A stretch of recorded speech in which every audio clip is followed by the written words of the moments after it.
Something happened in the last 48 hours that the Pentagon has been quietly terrified of for years. Not theoretically terrified, not in a classified document buried somewhere in a Washington filing cabinet. Operationally terrified, in a real, confirmed, happening right now way. And when you understand what it actually means, not just the headline, but the full depth of what this represents, you will not look at American military power the same way again. Here is where we start. U.S. officials have confirmed, not speculated, not inferred, that Russia is actively providing Iran with real-time satellite imagery and positional intelligence on American warships operating in and around the Persian Gulf. The locations of U.S. Navy assets, aircraft carriers, destroyers, support vessels, positions, movement patterns, speed, direction, all of it flowing from Russian intelligence channels directly into Iranian military command. Stop and let that settle. This is not two countries trading old maps. This is not some vague diplomatic arrangement with blurry strategic benefit. This is live, operational, actionable intelligence being handed to a state actor that has spent 20 plus years building a military doctrine specifically designed to kill American warships. And now, for the first time in history, that doctrine has eyes, Russian eyes, orbital eyes that never blink. To understand why this is so dangerous, you need to understand three things separately before you can understand what they mean together. What Russia is actually giving Iran, what Iran has built to use against American ships, and why the combination of those two things creates a threat the United States has never genuinely faced before. Not like this. Russia's satellite intelligence capability does not get enough attention in public conversation. Most discussion around Russian military power focuses on ground forces, hypersonic missiles, nuclear posture. But Russia operates one of the most sophisticated space-based surveillance architectures on the planet. Electro-optical satellites that photograph ships at sea with enough resolution to identify class and configuration. Radar imaging platforms that see through clouds and darkness. And signals intelligence collectors in orbit that track the electronic emissions of naval vessels. Radar signatures, communication patterns, active sonar pings, and synthesize all of it into a precise, real-time operational picture. And here is the word that changes everything. The word buried in the confirmed reporting that transforms this from alarming to catastrophic. Real-time, not historical imagery, not archived satellite passes from 3 days ago. Real-time positional data on American warships. Updated, current, actionable. That distinction is not a footnote. That distinction is the entire story. Because there is an enormous, almost incomprehensible difference between knowing generally where U.S. carrier groups tend to operate and knowing precisely where they are right now as a targeting cycle opens. Military analysts are already warning this changes the Gulf threat calculus in ways that cannot be understated. Because Iran's anti-ship arsenal was already among the most advanced, most densely deployed, most rehearsed in the world. Even before this, Iran already had the weapons. Iran already had the doctrine. What Iran has always lacked is the one thing that makes all of it work at maximum lethality: the ability to find you first. Iran's military strategy is built on the anti-access and area denial model, A2AD. The concept is brutal in its simplicity. You do not match the United States ship for ship. You make the cost of operating in a given body of water so catastrophically high that the adversary cannot function effectively. Iran spent 20 to 30 years and enormous resources building that capability in layered, overlapping systems around the Persian Gulf and the Strait of Hormuz. 3 layers, all designed to function simultaneously. The first layer is anti-ship ballistic missiles, the Khalij-Fars and its successors. Ballistic missiles re-engineered to track and kill moving ships at sea. When Iran demonstrated this capability, defense analysts described it in closed briefings as genuinely alarming. A ballistic missile arriving from altitude on a near vertical trajectory gives a ship's defensive systems an engagement window measured in single-digit seconds. No margin for error, no second chance. The second layer is cruise missiles, the Nor, the Kauder, the Nasr, sea-skimming missiles flying as low as 3 to 5 meters above the water, staying below radar until the final seconds of approach. And they are not fired one at a time. The doctrine is saturation. 20 missiles from multiple vectors. 30 missiles simultaneously. Even if a ship's defenses destroy 80% of the incoming salvo, the missiles that get through will destroy it. The third layer is swarm tactics. Fast attack craft, small, heavily armed boats operated by Revolutionary Guard Navy units, trained to attack warships in coordinated groups from multiple directions at night in confined waters, while missiles are incoming from shore and sea simultaneously. Not because any single boat sinks a carrier, because when you combine all three layers at once, the cognitive and mechanical load on a ship's crew reaches its absolute breaking point. Defensive systems can only engage so many targets simultaneously, and Iran has engineered its entire doctrine around that limit. Now stack all three layers together, and then add real-time Russian satellite positioning intelligence on top of all of it. Here is the thing that makes defense officials lose sleep. Every single Iranian system, the ballistic missiles, the cruise missiles, the swarm boats, depends on one critical variable to function at full effectiveness: precise target location. You have to know where the ship is, not approximately, not within a 50-kilometer search box, within the margin that allows a targeting computer to calculate a firing solution and a missile to be programmed with coordinates accurate enough to hit a moving vessel. That precision requirement has historically been Iran's most significant and most exploitable vulnerability. Their organic sensors, their surveillance radars, their maritime patrol capability, none of it was ever sufficient to track a moving American carrier strike group with the confidence needed to commit to a full launch. The United States has quietly benefited from that gap for years. Yes, Iran has the weapons, but finding the ship before the ship finds you has been the invisible check on everything Iran built. Russia just removed that check, and it almost certainly goes deeper than visual imagery. The confirmed reporting implies a comprehensive intelligence picture, which means Iran is likely receiving signals intelligence, the radar emissions of American ships, the communication patterns of carrier group operations, the electronic signatures that tell a trained analyst not just where a ship is, but what defensive posture it has adopted. That is not a marginal improvement. That is a generational leap. The difference between a blind archer and one who has just been handed a precision targeting optic. Defense experts are now realizing this represents the first time, the actual first time, Iran has had genuine technical capacity to execute a complete and confident targeting cycle against a U.S. carrier group. First time in 40 years of U.S.-Iran military tension. From the tanker war of the 1980s through every Gulf confrontation since, this combination has never existed before. And this is where things take a turn that nobody in Washington wants to say out loud, but that the situation demands be said clearly. There is a scenario, not a prediction, a possibility, in which Iran, armed with real-time Russian targeting data, fires a coordinated multi-axis salvo at a U.S. carrier strike group and does serious, visible public damage to an American warship, possibly to a carrier itself. The strategic shock of that scenario would be almost impossible to process, because the carrier is not just a weapons platform. It is the physical embodiment of American deterrence. Every president in a crisis asks the same question: where are the carriers? The carrier is the statement that the United States can bring overwhelming military power to any point on Earth within days. That statement has shaped the behavior of governments, the calculations of adversaries, and the security assumptions of allies for 8 decades. If that symbol gets hit, significantly publicly hit, every ally from Riyadh to Tokyo starts asking a question they have quietly avoided for years. Is American deterrence real?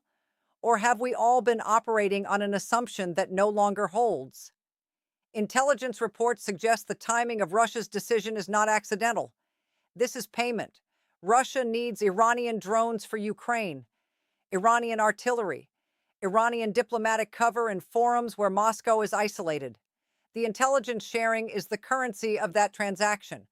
Russia telling Iran, we value this partnership enough to hand you something we never handed any client state, not during the Cold War, not to Warsaw Pact allies at the height of confrontation with NATO. The Soviet Union held that line for 40 years. Putin just crossed it, and that crossing tells you precisely how Moscow currently reads its own strategic position and its tolerance for escalation. But what happened in the hours after the initial reporting broke added an entirely new layer to this story. Iranian Revolutionary Guard Corps naval units conducted what state media described as a scheduled readiness exercise in the Strait of Hormuz. But the timing was wrong for a scheduled exercise, the scale was wrong, and the specific signals detected by American monitoring assets, consistent with active targeting radar emissions rather than passive surveillance, were not consistent with any previously documented Iranian drill pattern. Active targeting radar means Iranian systems were actively painting something, running through the mechanics of a targeting sequence. The question American commanders in the region are urgently working to answer right now is what exactly was being painted, and whether the answer was provided through Russian satellite data in real time. This is strategic signaling. Deliberate communication through action rather than words. Iran is not announcing imminent attack. Iran is announcing that the capability gap separating Iranian intent from Iranian operational effectiveness has been closed. It is saying, we have the eyes now. We know where you are. And we want you to know that we know. So what are the actual options? Because this does not get managed with a press statement. Every available response carries serious costs. Option 1 is dispersal, constantly changing patrol patterns, introducing unpredictability into movement, making targeting solutions harder to execute even with good intelligence. The problem is that dispersal degrades the integrated defensive bubble that makes a carrier strike group survivable. Pull the ships apart and you reduce the mutual protection they provide each other. You also reduce the visible deterrent signal. A carrier maneuvering to avoid is not a carrier that is deterring. Option 2 is electronic countermeasures, jamming or disrupting the channels through which Russian data reaches Iranian command. Technically sound in theory, but actively interfering with Russian military intelligence operations is not a passive defense. It is an offensive act against Russian systems. In the current environment, with tensions already elevated over Ukraine, that escalation pathway extends well beyond the Gulf. Option 3 is diplomatic pressure through back channels. Communicate that this crosses a previously respected line. The problem is that Russia is receiving irreplaceable material benefits from Iran right now. Washington would need to offer something of equivalent strategic value. The only thing of equivalent value is a fundamental change in American posture toward Ukraine. That trade cannot be made politically or strategically, and Moscow knows it. Option 4 is covert disruption, targeting the Iranian infrastructure that receives and processes Russian satellite data before it becomes a usable targeting solution, the most operationally realistic near-term option. But if attribution surfaces, and in the current intelligence environment, it eventually does, it adds another escalation node to a spiral neither side may be able to manage. Option 5, the one no official will say publicly, is to reduce the forward naval presence, pull the carrier back, accept increased standoff distance, adjust posture to reflect the new threat environment. The problem with this option is the most strategically consequential. Pulling back does not go unnoticed. Iran notices, Russia notices. Every Gulf partner whose security rests on visible American naval presence notices. And the message that the Russia-Iran intelligence partnership altered American military behavior without firing a single shot is a strategic gift to both Moscow and Tehran that would echo for a decade.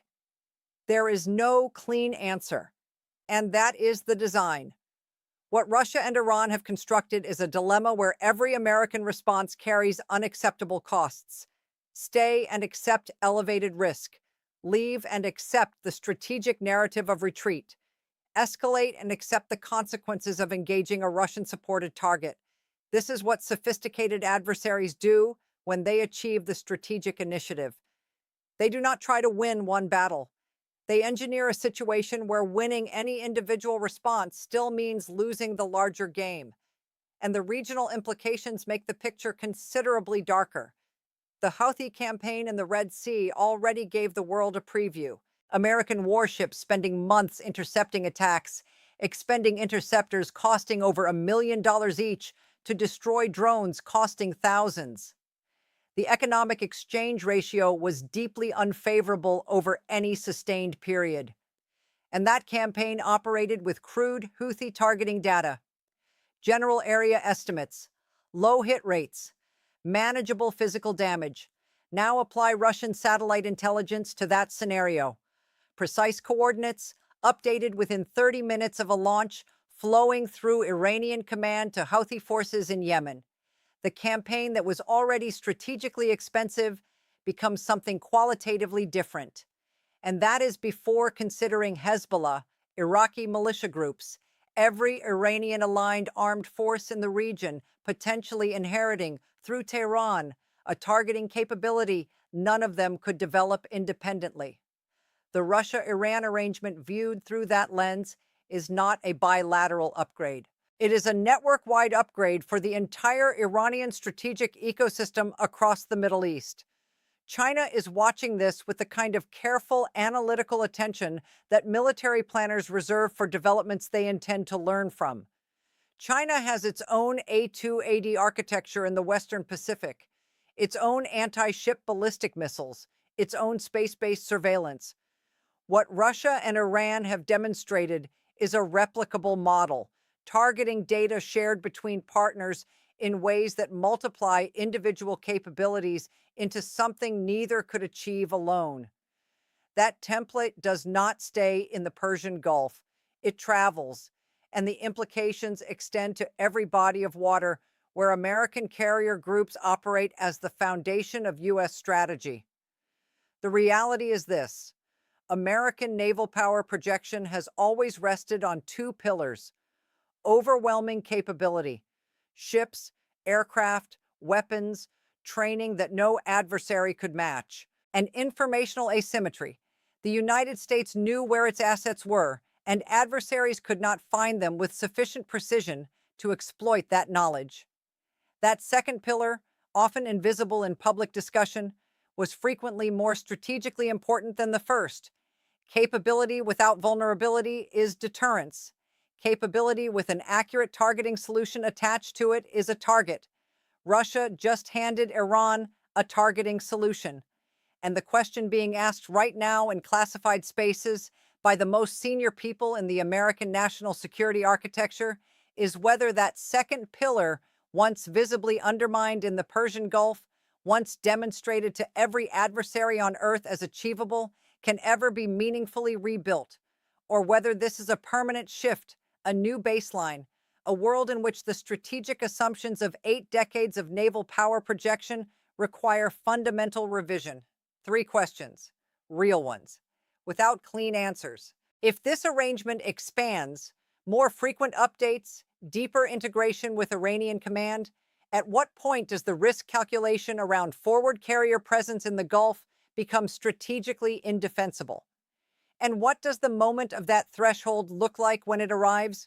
If Iran miscalculates, if a Revolutionary Guard commander, armed with fresh Russian data, makes a decision his own leadership did not fully authorize, fires a salvo, and kills American sailors, what does the response look like when that response risks direct confrontation with the nuclear-armed state that provided the intelligence enabling the attack?